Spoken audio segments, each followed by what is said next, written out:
آپ کی تلاوت فرشتوں نے سنی۔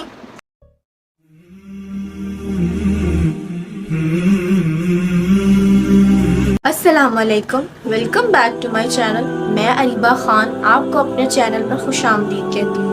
حدیث میں آتا ہے حضرت اسید بن حضیر رضی اللہ عنہ ایک دفعہ رات کو قرآن پاک پڑھ رہے تھے اور سورۃ بقرہ کی تلاوت کر رہے تھے اور ان کا گھوڑا ان کے قریب بندھا ہوا تھا۔ اچانک وہ اچھلنے لگا تو آپ نے اپنی تلاوت روک دی اور وہ بھی رک گیا، لیکن پھر جب آپ نے اپنی تلاوت شروع کی تو وہ پھر ہلنے لگا۔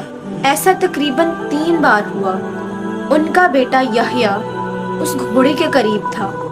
اس سے ان کو ڈر ہوا کہ کہیں وہ گھوڑا ان کے بیٹے کو نقصان نہ پہنچا دے، تو پہلے انہوں نے اپنے بیٹے کو اٹھایا اور پھر آسمان کی طرف دیکھا تو کیا دیکھتے ہیں کہ بادلوں میں سے عجیب سی روشنی نکل رہی ہے۔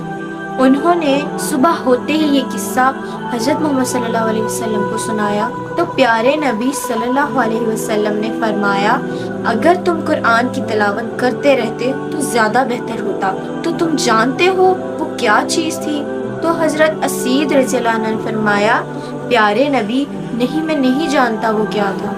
تو حضور پاک صلی اللہ علیہ وسلم نے فرمایا، وہ اللہ تعالیٰ کے بھیجے ہوئے فرشتے تھے جو تمہاری تلاوت سننے آئے تھے، اور تمہاری تلاوت سن کر وہ قریب ہو گئے تھے، اور اگر تم تلاوت کرتے رہتے تو وہ لوگوں کو بھی نظر آتے۔